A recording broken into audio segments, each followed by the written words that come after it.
Ni dimbani ya TV3 ambapo hii leo tukiendelea na mahojiano mbalimbali na watu mbalimbali wadau wa soka hapa nchini. Hii leo tuko na afisa habari wa Fountain Gate FC. Huyu si mwingine ni Issa Mbuzi. Kubwa zaidi tunaangalia mwendelezo wa ligi kuu soka Tanzania bara wakielekea kwenye mchezo wao dhidi ya Young Africans Yanga, wao wakiwa nyumbani. Kubwa tunaangalia tathmini yao kwa msimu na pia kuelekea kunako mchezo huo. Watu wakiutazamia kwamba ni mchezo mgumu kwa upande wao kutokana na nafasi waliopo na alama, wakisaka alama ya kuendelea kusalia katika nafasi nzuri kunako ligi hiyo hapa nchini. Issa Mbuzi, habari yako? Salama, mambo? Poa, kwema. Niko vizuri. Nikukaribisha sana TV3. Asante sana. Mnaelekea kunako mchezo dhidi ya Yanga. Ukiangalia hali yenu, alama mlizonazo, mnasaka alama kuhakikisha kwamba mnasalia katika nafasi nzuri ligi kuu. Mmejipangaje kuelekea kunako mchezo huo, hali ya kikosi kwa ujumla? Tunamshukuru Mungu. Sisi tuko salama, tuko vizuri, na hata maandalizi yetu pia yanaendelea vizuri na yanakwenda vizuri kwa sababu tunakwenda kwenye mechi ngumu kama ambavyo wamesema. Tunakwenda kucheza na timu ambayo ipo kwenye mbio za ubingwa.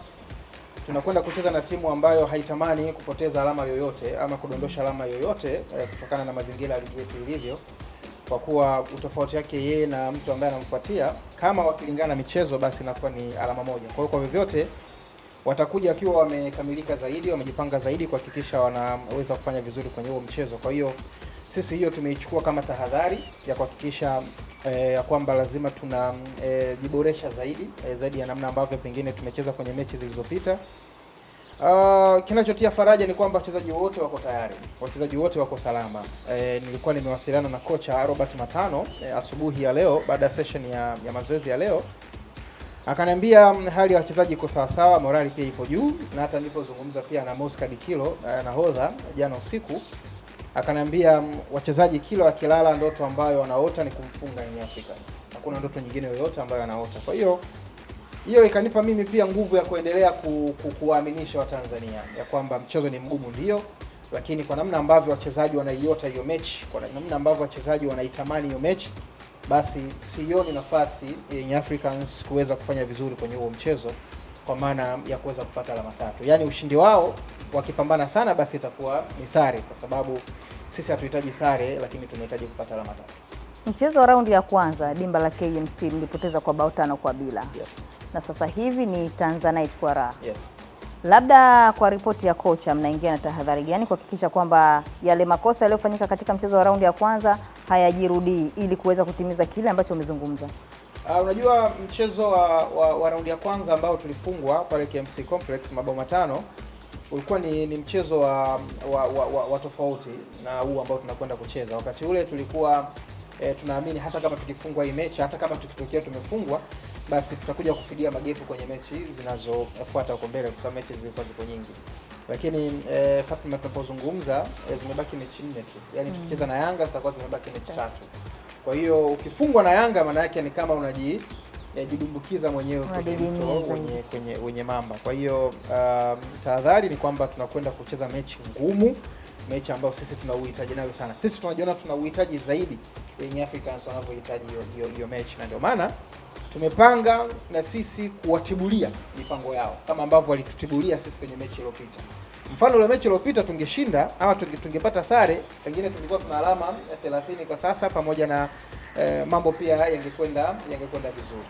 Lakini huu ni mchezo ambao ni wa do or die, yani mchezo wa kuweza kupambana kuhakikisha tunafanya vizuri.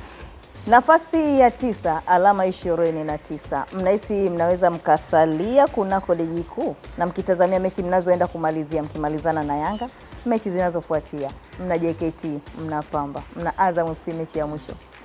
Mnahisi mnaweza mkasalia au kubaki katika nafasi ambayo mnaitarajia? Tuone msimu ujao kwenye ligi kuu. Msimu ujao mtatuona. Kwa sababu kubaki kwenye nafasi ni jambo lingine, lakini kubaki na kuwepo pia msimu ujao pia ni jambo lingine. Mimi nikwambie, sisi tutacheza playoff wala kushuka daraja moja kwa moja. Na ndio maana nimesema tunajipanga kuhakikisha tunafanya vizuri kwenye mechi zote 4 zilizobaki. Sio mechi rahisi kwa sababu tunacheza na timu ambazo zina matarajio tofauti. Yanga anahitaji ubingwa, Azam anahitaji kumaliza nafasi ya 3, JKT anahitaji kumaliza nafasi ya 6, lakini Coast wako chini yetu, ambao naamini hadi kufikia kwenye hiyo mechi inawezekana wakawa wako hapo chini. Kwa hiyo alama 28 tuko 29 wakicheza mechi wakifungwa. Kwa hiyo adui mwombe ndo maana yake. Adui sasa unamtilia ubani tu, tunanyunyiza kwamba asikukute. Kwa hiyo tunatamani kama tutakwenda juu basi tusalie pale tulipo ili tutengeneze nguvu ya msimu ujao kujipanga zaidi, na imani yangu tutasalia na tutasalia kwenye nafasi ya juu tofauti na pale ambapo tuko sasa. Uwiano wa point lakini unautazama. Na unajua imekuwa hivyo tangu muda mrefu. Unajua tangu ligi imeanza ukifuatilia imekaa kimtego. Hivyo yani huyu amekuzidi 1, 2, 3.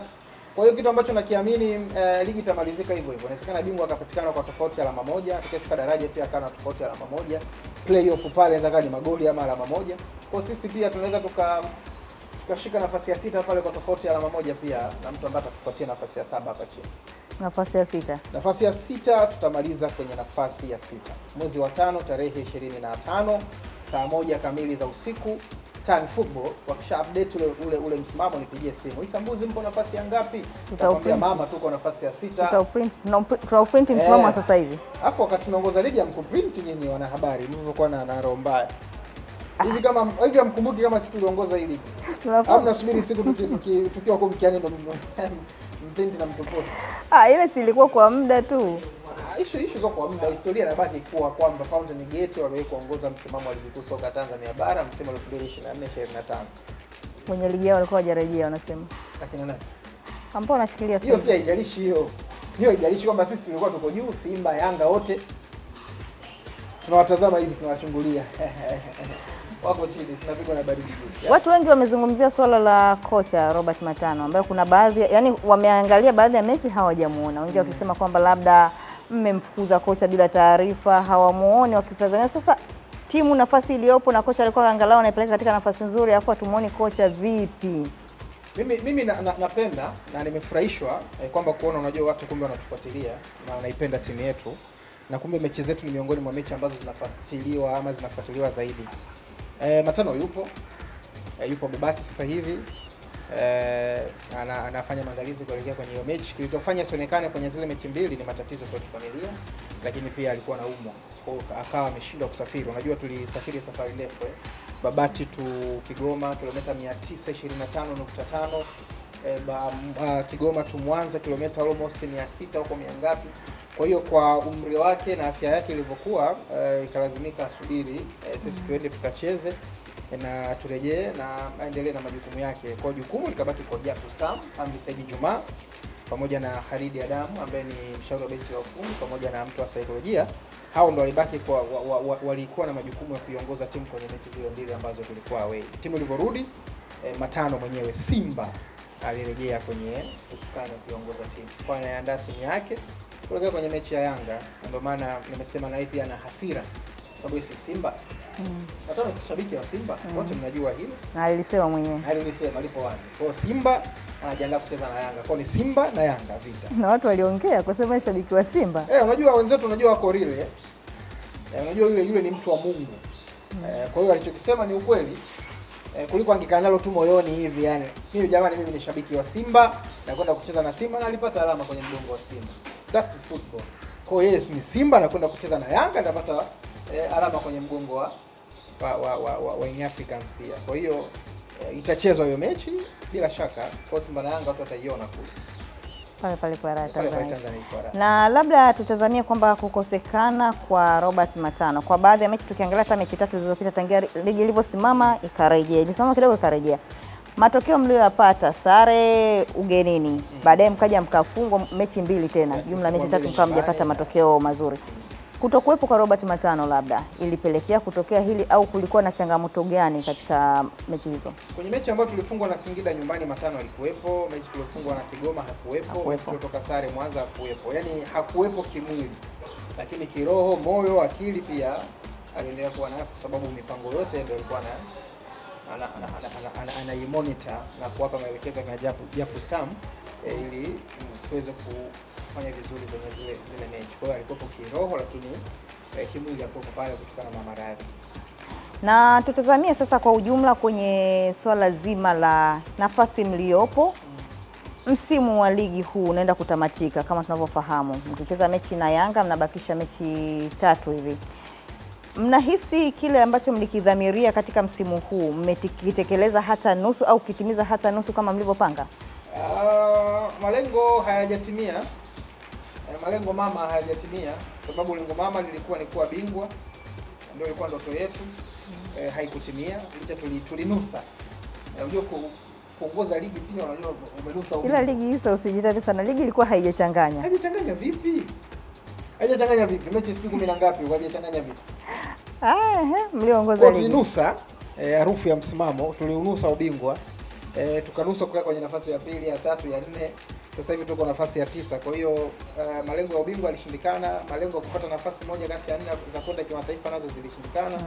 Kwa sasa tupo kwenye malengo ya kuhakikisha tunamaliza kwenye nafasi ya 6 kwenye msimamo wa ligi kuu soka Tanzania bara 2024-2025. Na mnahisi labda changamoto za msimu huu msitimize malengo mliojiwekea ilipelekewa na kitu gani? Labda changamoto katika swala zima la usajili au hali ya ushindani wa ligi ilivyo? Issue ilikuwa ni usajili tu. Unajua sisi mpaka ligi inaanza, nakumbuka mechi yetu ya kwanza kucheza tulichelewa sana.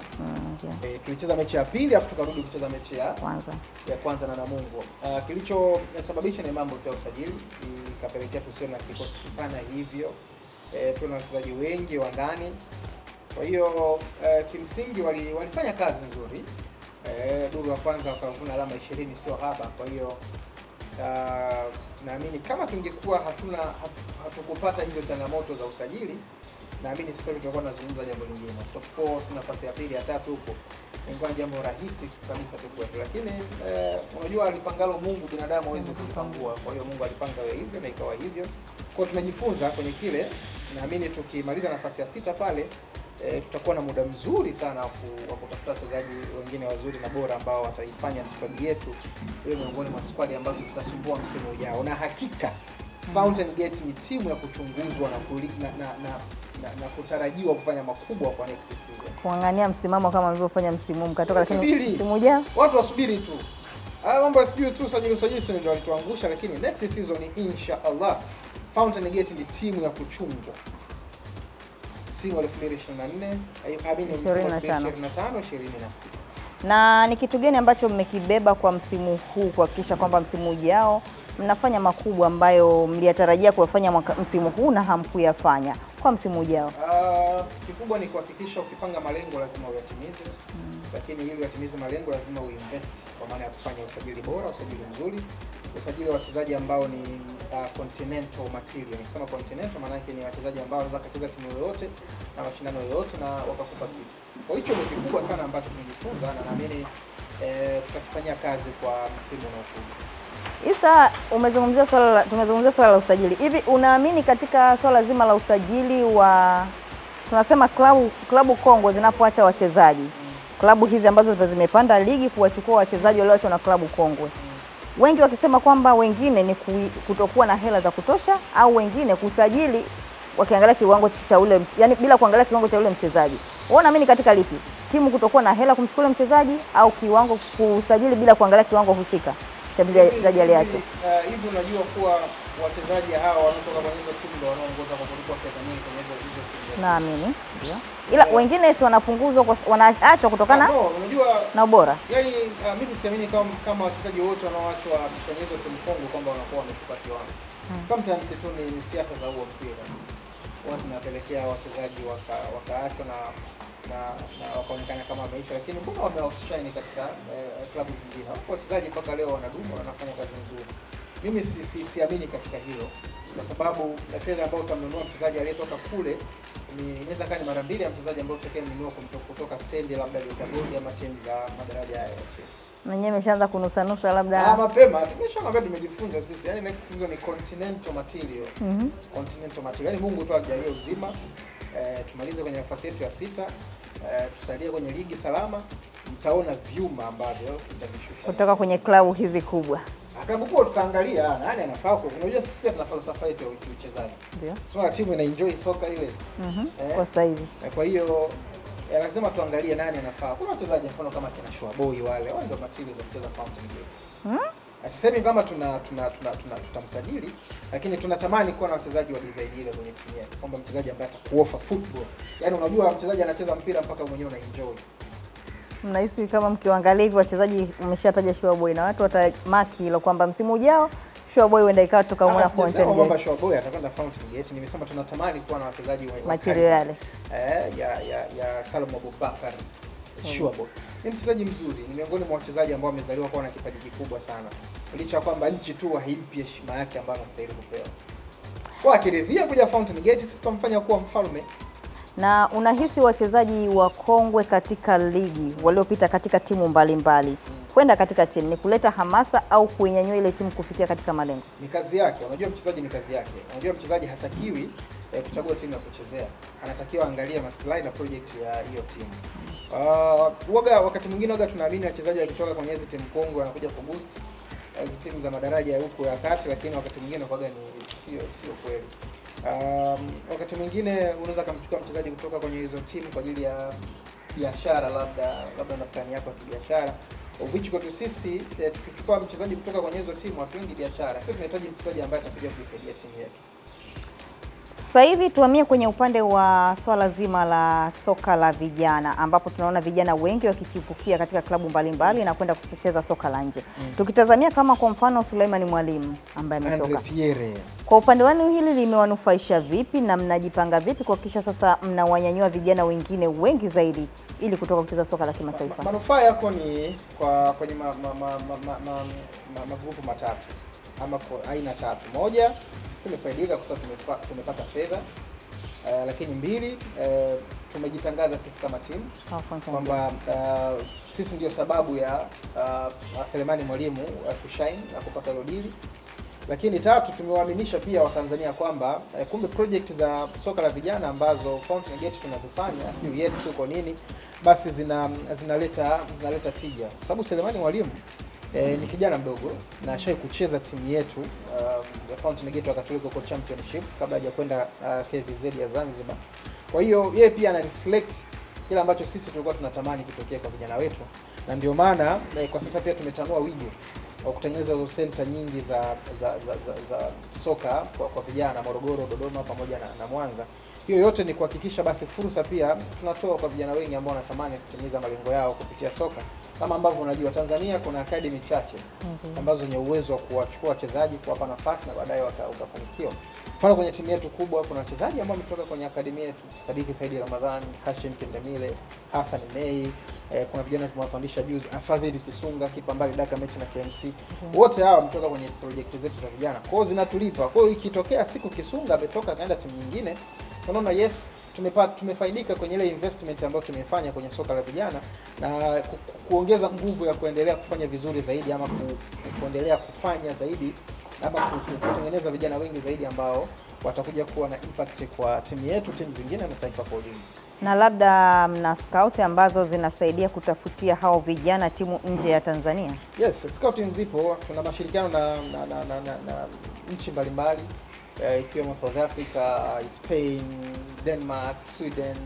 Kote huko tuna hayo mashirikiano na hivi sasa pia tumeingia na mashirikiano na JKU kuhakikisha wachezaji kutoka kwetu na kwao wanaungana kwa pamoja, yani tumecombine ile power ili kuendelea kutafuta masoko ya huko nje. Kwa hiyo soon tu nafikiri mnaweza mkaona Fountain Gate ikiwa Zanzibar kule pia tukiendelea kusambaza ladha ya mpira, lakini pia kupanda ile mbegu ya kutengeneza vijana ambao watakuja kuisaidia soka baadaye.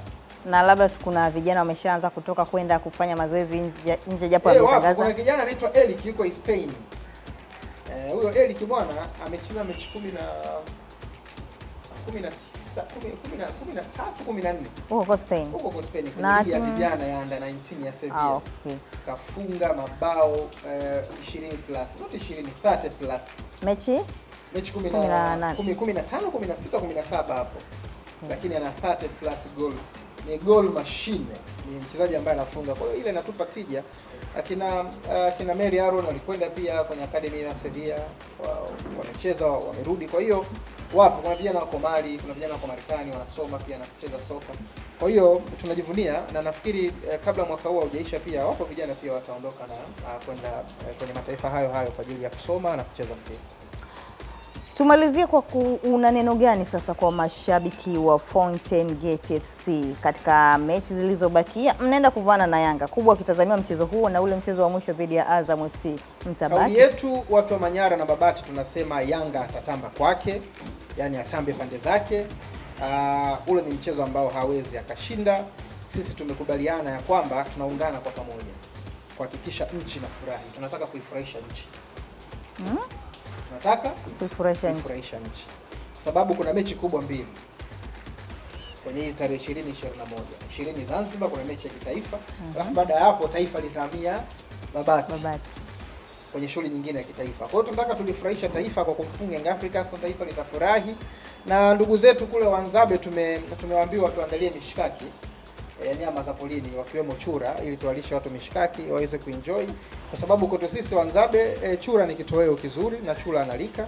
Kwa hiyo tukutane Tanzanite kwa raha siku hiyo saa 10 kamili za jioni.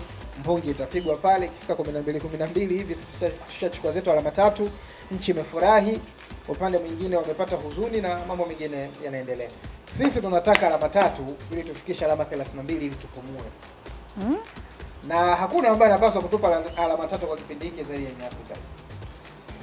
Hakika. Kwa hiyo nawaambia mashabiki wa Yanga, nisikia wanapanga safari ya kusafiri kutoka hapa kwenda kuja Babati ama kwenda Babati, waamini ya kwamba shubiri si chungu ile, wataiona tamu. Si chungu ile shubiri, wataiona tamu. Kwa hiyo watu wanaotaka kuja waamini ya kwamba Tanzanite kwa rasi sehemu salama, pale ni jahannam la alama 3. Jahannam ya moto. Yaani unajua Tanzanite kwa inafukuta hivi. Haina ushikaji na timu gani. Alafu Yanga habari zetu wanazo. Wanajua vitu wakuta wenzao pale. Lakini wao si raundi ya kwanza waliotandika 5. Sasa hiyo si historia tu imepita. Na wenzao pia ni historia. Hicho ni kitu kingine ambacho sisi kinatupa uchungu. Yaani tunafunguaje sisi 5 Fountain Gate na Yanga? Hapana, tumeona namna ambavyo wanacheza pale ile. Wakicheza vile. Aibu. Ila Stendi alikula 8. Sasa Stendi sio wanafanya mazoezi jana. Sasa. Stendi jana wanafanya mazoezi, sio kuachongea. Stendi target yao ni kupanda daraja. Wako championship nafasi ya 3. Alama 52. Sio 53. Wanakinzana na Mbeya City. Na Mbeya City. Kwa hiyo wanaona inawezekana gap la alama 3 hili linawezekana kabisa wakalifikia. Kwa hiyo kina Kiji Makaso wamecheza dakika 40 wametolewa, kina Rajabu Athumani wametolewa. Msinde tu akaambia bana nienda kababaisho waonyeshe kwamba sisi tuna uwezo wa kucheza mpira. Ndio akafunga bao la kideo. Akawakusanya akakevu. Yaweka. Sasa ile mambo kiimbo anayafanya kila siku Tanzania bora. Kwa hiyo zile goli 8 sio kitu. Stendi wangeuma meno hivi kama walivyotumia sisi meno. Unajua Stendi walitutoa sisi na wala nakwambia kama wangeamua kuucheza ule mpira wasingefungwa goli 8. Sio kufungwa goli 8 tu, wasingefungwa labda kwa penalty. Ile mechi wamekuja kuenjoy na kutimiza tako la kikanuni.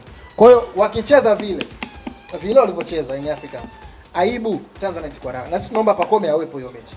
Si ndio star wao wa timu? Si ndio star wao? Tunaomba Pacome pona, tukone Tanzanite kwa raha. Pona, wasiwe na kisingizio hiyo siku. Kwamba Pacome hakuepo, Mzinzi alikwenda Iringa, sijui mama alikuwa anaumwa. Hatutaki visingizio. Waje wakiwa wamekamilika. Wasilete visingizio, Diarra siku hizi anafungika. No. Sisi tutamfunga tu. Tutamfunga. Hiyo ndio dhamira yetu. Mimi nikushukuru sana Isambuzi. Najua hata mashabiki wa Yanga wamekusikia. Nitakaribia usijali kuja kushuhudia. Kwa nataka taifa lote likitoka Zanzibar la miaka Babati. Zanzibar shughuli ya kitaifa. Sababu wapenda mpira wote, wapenda maendeleo ya mpira wa Tanzania. Dua zote zinaelekea Zanzibar tarehe 20. Baada ya Zanzibar wanamfuata Simba mwenzao Robert Matano Tanzanite kwa Babati. Dua zote zinakwenda Tanzanite. Akachukulia kawaida.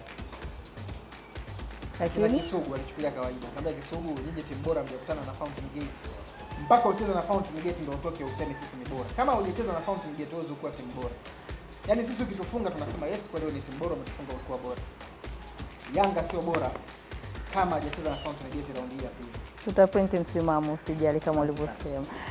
Mtazamaji wa Dimbani ya TV3, hayo ulioyasikia kutoka kwa afisa habari wa Fountain Gate Isambuzi. Kubwa ni kuelekea katika mchezo wao dhidi ya Yanga tarehe 21 pale dimba la Tanzanite kwa raha Babati. Akieleza mengi sana. Pia wameelezea wazi dhamira yao ya kuhakikisha kwamba wanasalia kunako msimamo wa ligi kuonekana katika ligi kuu msimu ujao 2025-26. Endelea kutazama Dimbani ya TV3. Langu jina ni Fatuma Rashidi.